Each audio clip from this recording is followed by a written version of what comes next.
In today's video, I'm going to teach you how to delete and restore workflows in Hubspot. Whether you're tidying up your automation setup or need to bring back a workflow you've previously removed, this guide will walk you through the process step by step. Let's begin by navigating to the Hubspot homepage where our journey starts. Once you're on the homepage, you'll want to locate and click on the login button to access your account. After successfully logging in, you'll find yourself on the Hubspot home interface, which serves as the central hub for all your activities and tasks. Now let's head towards the automation side of things by clicking on the Automations section.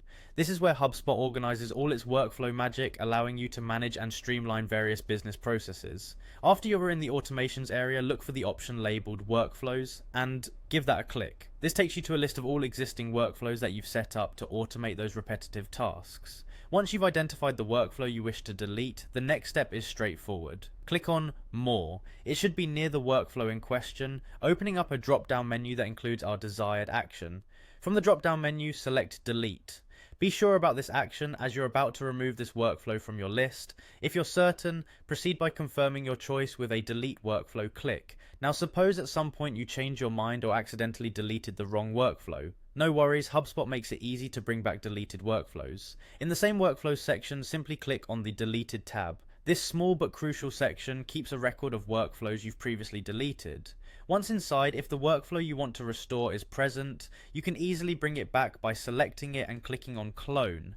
This action creates a copy of the deleted workflow, effectively restoring it to your active list. If there's more than one entry of the deleted workflow, feel free to repeat the cloning process by clicking Clone again. That's all there is to it. You've just learned how to delete and restore workflows in HubSpot, streamlining your workflow management process. Keep in mind, managing workflows effectively can save a lot of time and minimize errors in your daily operations, so it's a good habit to regularly review and update them as needed. Thanks for watching and happy organizing.